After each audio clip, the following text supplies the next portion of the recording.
ಇದು ಆಲೂರು ತಾಲೂಕು ಮಂಕ್ರವಳ್ಳಿ ಗ್ರಾಮ. ನಾನು ಹಿಂಗೆ 2-3 ಹೊಲಕ್ಕೆ ತೆಗೆಸಿದ್ದೆ, ಹೋಗಿತ್ತು. ಈಗ ಮೊನ್ನೆ ಹೋದ ಬುಧವಾರದಲ್ಲಿ ಒಂದು ಬೋರ್ವೆಲ್ ಪಾಯಿಂಟ್ ಮಾಡಿಸಿದ್ದು.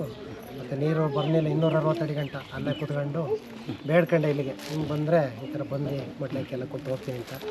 ಒಳ್ಳೆ ನೀರು ಬಂದಿದೆ, ಚೆನ್ನಾಗಿದೆ. ಈಗ ತೋಟಕ್ಕೆ ನೀರು ಹೊಡಿತಾ ಇದ್ದೀನಿ, ಮೊದಲು ನೀರೇ ಇರಲಿಲ್ಲ.